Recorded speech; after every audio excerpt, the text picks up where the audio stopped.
What's up, YouTube? This is Too Raw for TV. All right, so just last week we saw Team USA dominate and win the gold medal in basketball for, I believe, the fifth consecutive time. In Paris, they won by a margin, I think, of over 20 points per game, or about 20 points per game amongst the competition. And we saw Stephen Curry put on an absolute show the last two games, in particular, the championship gold medal game against France. I believe Stephen Curry was the leading scorer overall for Team USA, though LeBron James won the MVP award that's been around for 20 years now. Didn't exist back in 92 in Barcelona days. But anyway, the team up, the much anticipated team up of Steph Curry and LeBron James in the Olympics reinvigorated talks of, man, what would it look like if these two guys got together and played on the same team in the NBA? Well, according to Mark Stein, this almost happened this past year, but it was Rich Paul, LeBron James's agent, that nixed the the trade. NBA contributor Mark Stein says that James's agent, Rich Paul, was, quote, adamantly opposed to the idea of LeBron James being moved from LA to San Francisco. Stein said Paul was hesitant about the move due to the backlash his client would have received if he left LA to join his the fourth team of his career.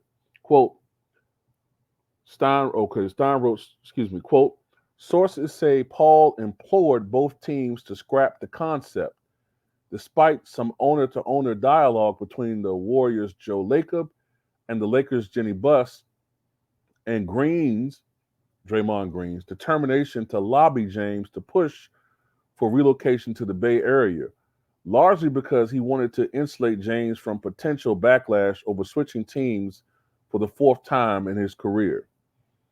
There were some talks regarding James potentially being moved to Golden State at the deadline, but there was never actually smoke in that. Now we know why.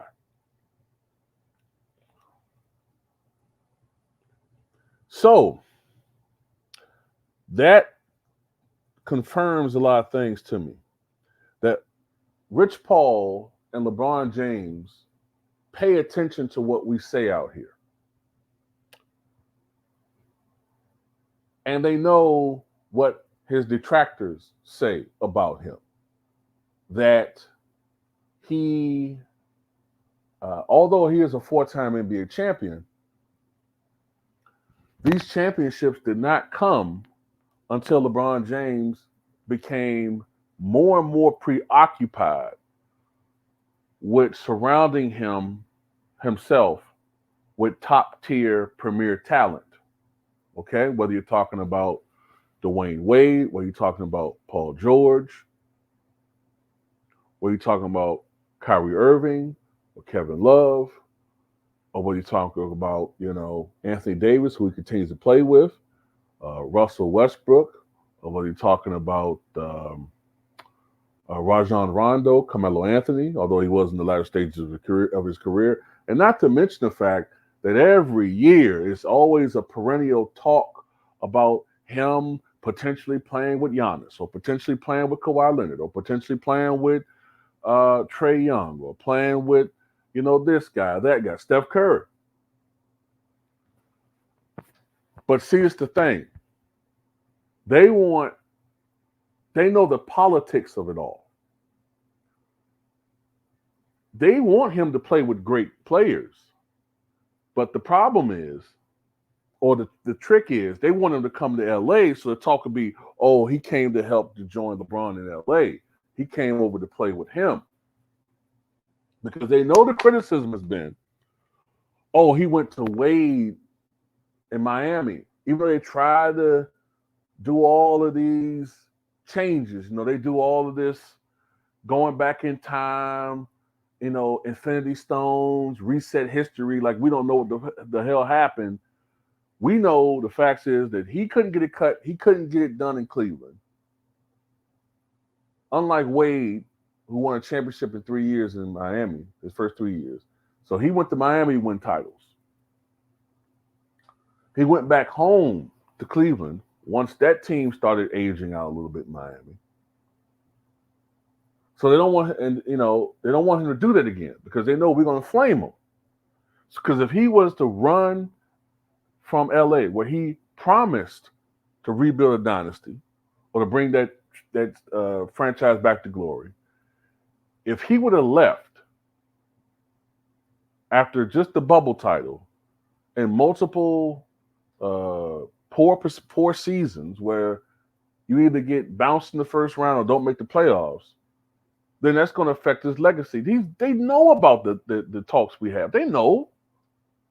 So yes. So if he went to Golden State via trade, then he would have been worse than KD because KD never won anything. You know what I'm saying? KD never won anything. And we called it the weakest move.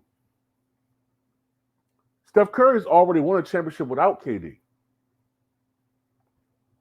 Twice, actually. He won 2 championships without KD. So if LeBron, who no longer is getting it done in LA, can't get anybody to come over there because everybody know what time it is when you play with this dude, almost went to LA. Because as the reports are saying, Draymond was trying to get them to come to LA.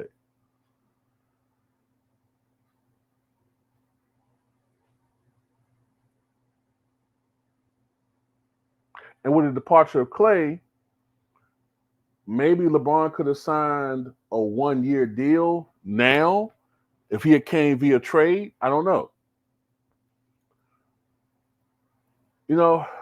That's crazy. You know what I'm saying? That's crazy. It'll be even weaker, man.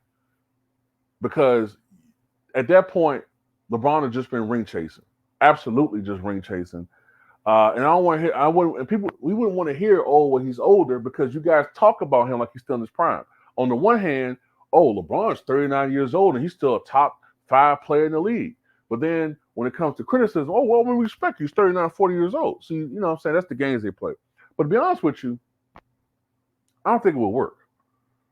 Because over the last several years, as we see with Golden State offensively, the offense pretty much runs through Steph Curry. Also, the 2 players with Golden State that usually have the ball the most as far as running the offense are Curry and Draymond Green. So if LeBron comes there, what's Draymond Green going to do? Just pretty much stand on around 3-point line? Or then again, maybe that's why Draymond Green seems to be such an improved 3-point shooter. Maybe that's what it is. Because last year Draymond his stroke looked much better from 3. He really been working on his 3-point shot. His form, everything looked better. Maybe that's why. Because he knows if he's going to play with LeBron James, he's going to essentially just be he's going to be standing around 3-point line. So he has to improve his 3-point shot. And plus, if he's not making shots, that's going to be pointed out, Draymond Green or not, playing with LeBron James. Everybody else gets blamed. So, but then Steph Curry, I don't see how he's going to be just standing around 3-point line. It wouldn't have been the same Steph Curry, man. He had to reduce himself to be like his dad, Dale, just a spot up 3-point specialist and shit playing with LeBron James. But anyway, that's not going to happen because, number one, the fallout would have been unbelievable. And number two, it would have taken a hit on his legacy. Absolutely. Yeah. That would have been, man, that would have been it, man. That would have been all she wrote with the NBA. And I still don't think they would win a championship. By the way, I guess they would have traded Wiggins and Clay. That's just my guess. They would have traded Wiggins and Clay and maybe some other picks or whatever. That's my guess anyway. But tell me what you guys think about this.